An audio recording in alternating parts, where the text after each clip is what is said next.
All right, welcome back everybody to another deep dive. Always a pleasure.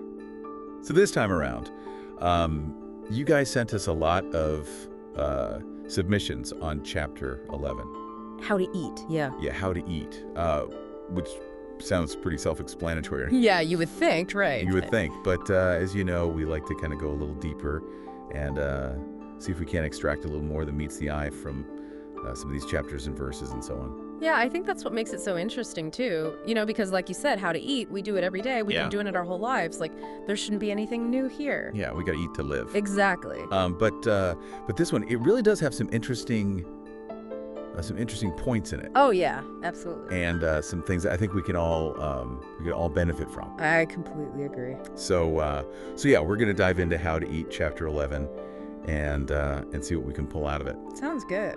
So one of the things that kind of jumps out right away is this emphasis on chewing your food, like really chewing your food. Thoroughly. Thoroughly, yeah. More than you think you should. More than you think you should. To the point where it's liquid. Yeah, and the book actually says, it says, if you will chew every mouthful to a liquid, you need not be in the least concerned as to what you shall eat, for you can get sufficient nourishment out of any ordinary food. Right. So it's almost like this idea that, like, it doesn't even matter what you're eating as long as you are chewing it properly. Well, and I think what's so fascinating about that is that it seems counterintuitive, right? Because in our modern world, we're so obsessed with, like, what's the perfect food? Right.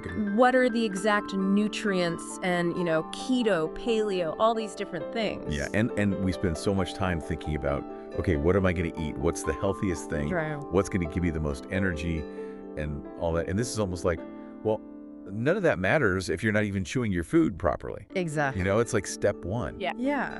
And you think about it, right? Our digestive system is this incredibly intricate, powerful thing. Yeah. And like any machine, it works best when it's given the right input, right? Yeah. If you shove a whole bunch of unchewed food into your stomach, it's like trying to put like a giant log through a wood chipper. Yeah. It's going to get jammed up. It's not going to work as efficiently. Yeah. But if you take the time to break it down, Right. chew it up really well. Right. It's almost like pre-digesting it. It makes it so much easier for your body to extract those nutrients. Right. You're doing some of the work that your stomach and intestines would otherwise have to do. Exactly. Yeah, and it's funny because, you know, we always hear about people who are, you know, trying to lose weight or gain weight or whatever, and they're like, oh, I'm eating all the right foods, I'm doing everything right, but I'm not seeing the results. And it's like, well, maybe you're not chewing your food. Right. It could be that simple. Yeah. It could be that simple. And I think it speaks to what you were saying earlier about this idea of like quick knowledge. Yeah. Right. We want the most bang for our buck. Yeah. And this is it. This is the easiest thing you can do to improve your nutrition. Right. Literally just chew your food more. Yeah. It doesn't cost anything. It doesn't take any extra time, really. No, if anything, it might slow you down, which is actually another benefit. Yeah, that's a good point. Because then you're more mindful, you're more present. Right. And speaking of mindfulness, that's another big point in this chapter. Yeah, absolutely. It talks about the importance of being fully present when you eat.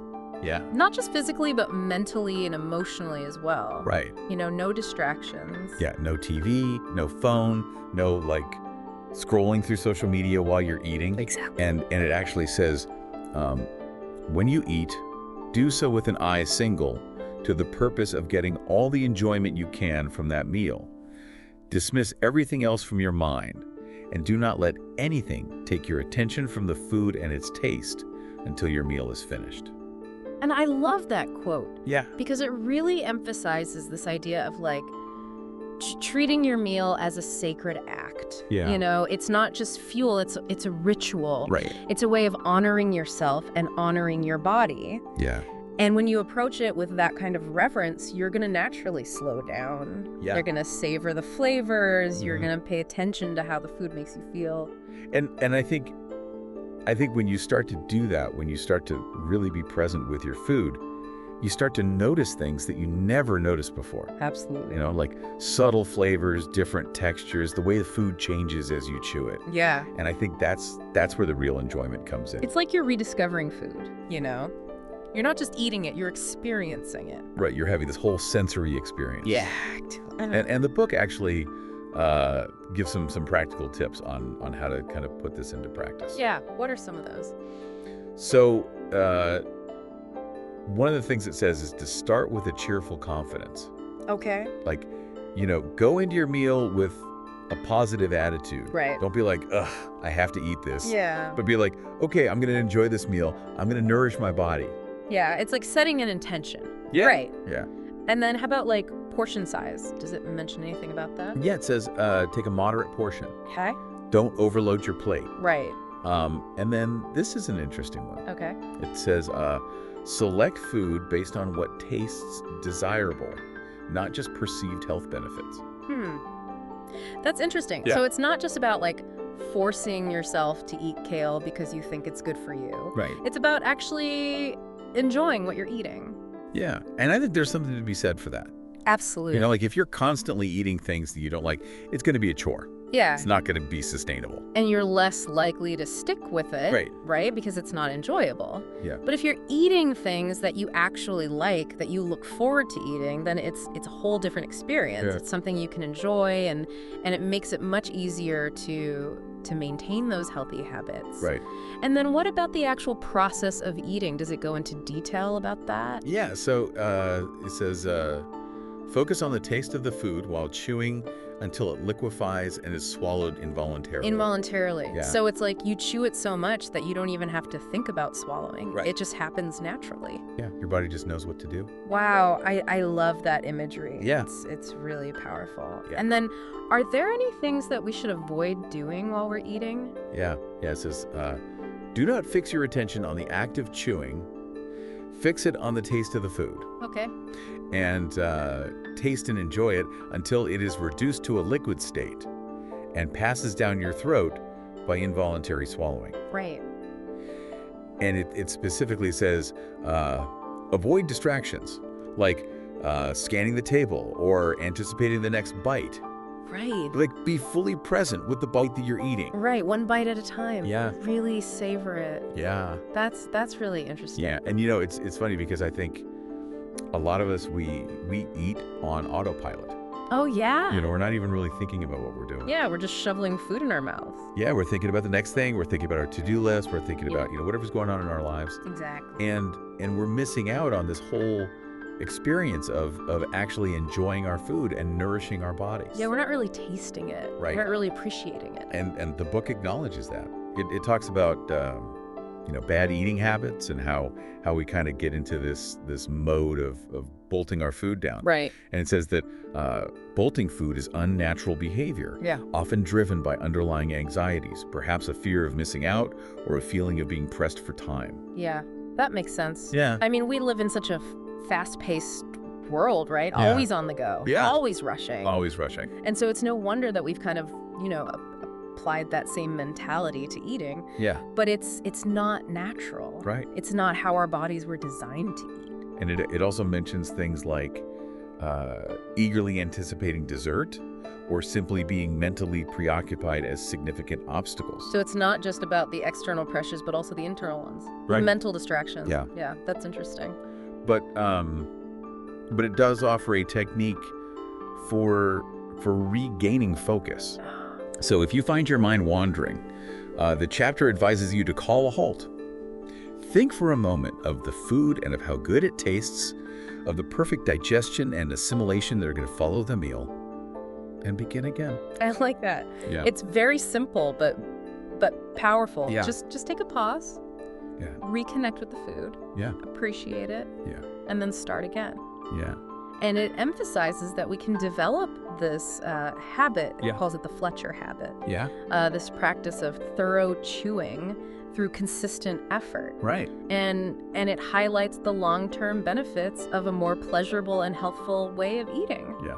I mean, ultimately, that's what we all want, right? To Yeah. enjoy our food and to be healthy. Yeah, absolutely.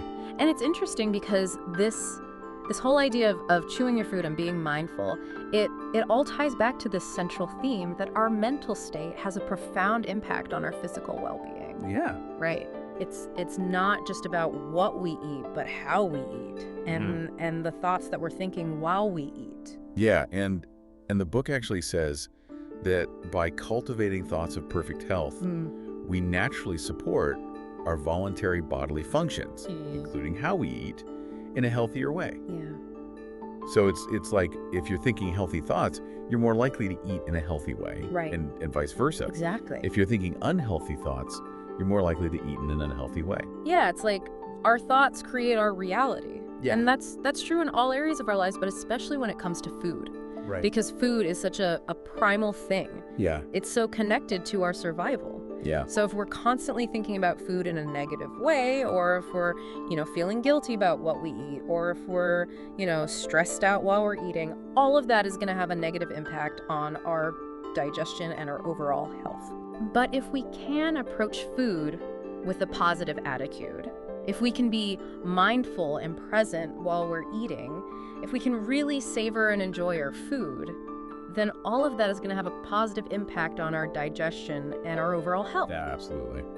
And so, towards the end of the chapter, there's this really helpful summary that breaks down the eating instructions into 3 key questions. Yeah, when, what, and how. Exactly. So Yeah. when to eat? The advice is only when you experience genuine, earned hunger. Oh, I like that. Earned Yeah. hunger. Yeah. So it's not just like, I'm bored, I want a snack. Yeah. Or, it's time to eat because it's lunchtime. It's like Yeah. your body is actually telling you it needs food. Yeah, you're physiologically hungry. Right. It makes a clear distinction between true physiological need and mere appetite or cravings. Right, because those are 2 very different things. Yeah. Appetite is often driven by, our senses, our emotions. We see a delicious looking dessert and we suddenly have an appetite for it, even though we might not actually be hungry. Right. But true hunger, that's a biological need. That's your body telling you it needs fuel. And it points out that true hunger is a pleasant sensation felt primarily in the mouth and throat, Okay. and not typically felt immediately upon waking from natural sleep. Right.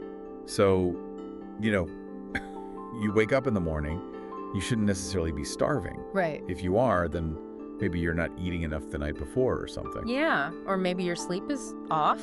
There Yeah. could be a lot of factors. Right. But yeah, true hunger is a pleasant sensation. It's Yeah. not like this gnawing, painful feeling. Right. It's more like a gentle reminder. Yeah. Okay, and then what about what to eat? Does it give any specific guidelines on that? Yeah. It says the suggestion is to focus on the staple foods that are common in your local environment. Okay. So, the things that people in your area have been eating for generations. Yeah. Trusting the accumulated wisdom that led to those dietary patterns. Yeah, that makes sense. Like if you live in a tropical climate, you're probably going to be eating more fruits and vegetables. Right. Yeah. If you live in a colder climate, you're probably going to be eating more root vegetables and meats. Yeah, foods that are, readily available. Yeah. And that are, suited to the environment. Right. And that have kind of stood the test of time. Exactly. And it emphasizes plain, whole foods Okay.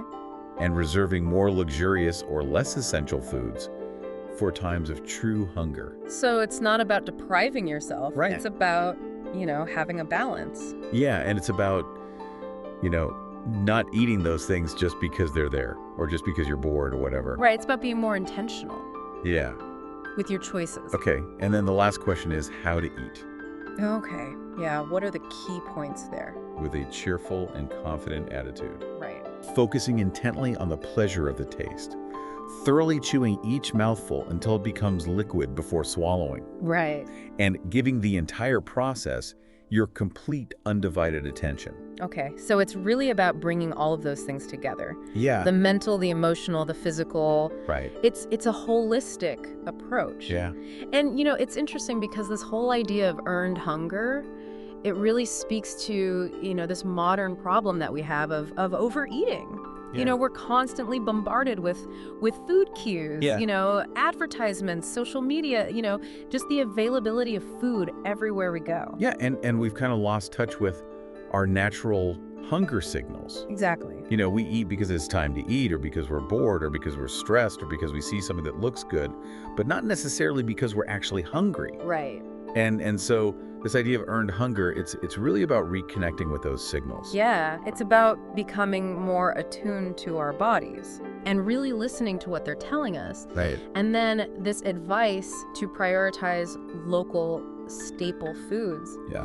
That really resonates with me too, because I think, in our modern world, we're so obsessed with the exotic. Yeah. You know, the latest superfoods, the ingredients that come from far-flung corners of the world. Right. And there's nothing wrong with those things. Right. But I think it's important to remember that, you know, our ancestors thrived on simple, whole foods that were readily available to them. Right. And so there's a lot of wisdom in those traditional dietary patterns. Yeah. And I think, you know, by focusing on those staple foods, it can really simplify things. Yeah. You know, it can take the pressure off of having to constantly be searching for the next best thing. Right. And it can also be more sustainable. Yeah, absolutely. You know, both for our health and for the environment. Right. Okay. And then lastly, you know, this idea of bringing a cheerful and confident attitude to our meals, you know, I think that's so important. Yeah. Because like we were saying earlier, our mental state has such a big impact on our digestion. Right. And so if we're approaching our meals with stress or anxiety, that's going to, you know, disrupt the whole process. Right. But if we can, you know, relax, enjoy ourselves, be grateful for the food that we have, that's going to create a much more conducive environment for digestion. Yeah. I really love that. It's so simple but so profound. And then the chapter kind of wraps up with this really interesting analogy, comparing it to the accumulation of wealth. Oh, yeah. Tell me about that. Yeah, so it suggests that each instance of eating in this mindful and thorough manner contributes to our overall health, just as individual successful actions contribute to financial success. I like that. Yeah. Yeah, and it emphasizes that eating with the described mental focus and physical technique is in itself a complete and successful act leading to proper digestion and a healthy body. Wow, that's a really powerful way to look at it. Yeah. It's like every meal is an opportunity to invest in our health. Yeah, and to create wealth, not just financial wealth, but health wealth. Exactly. You know, and I think that's a really empowering way to think about it. Absolutely. Because it takes something that we do every day, something that can often feel like a chore, and it turns it into this positive act of self-care. Right, and it makes it more enjoyable. Yeah. You know, instead of dreading mealtime, you can actually look forward to it. Yeah, absolutely. Because you're not just feeding yourself, you're nourishing yourself Right. on all levels. Yeah, mind, body, and spirit. Exactly.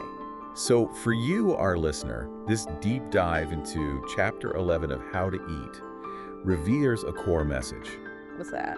It's not simply about the nutritional content of your food, but fundamentally about how you engage with the act of eating. Right, so it's not just what you eat, but how you eat. Yeah, the chapter places a strong emphasis on the importance of thorough chewing as a natural and crucial step. Yeah, chew your food to a liquid.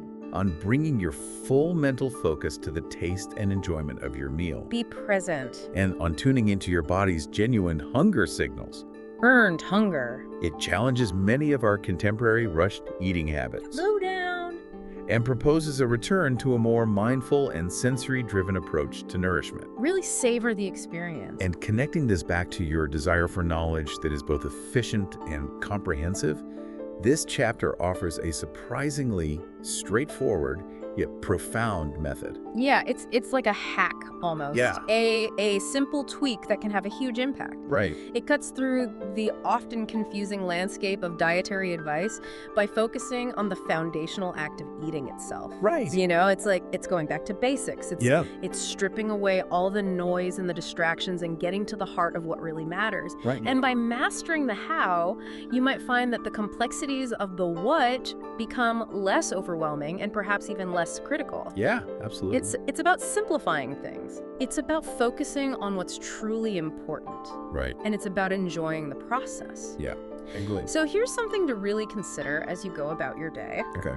With your next meal, make a conscious effort to be fully present. Yeah, be there. Pay close attention to the taste of your food with each bite. Really taste it. And try to identify that point at which you feel truly satisfied when that genuine hunger subsides. Yeah. This seemingly simple shift in focus, this deliberate act of mindful eating, could have a surprisingly significant impact on your overall well-being, far beyond what you might initially expect. Yeah, give it a try. It's an invitation to explore this concept further in your own life. Yeah, experiment. To experiment with slowing down and truly savoring the experience of nourishing yourself. Right.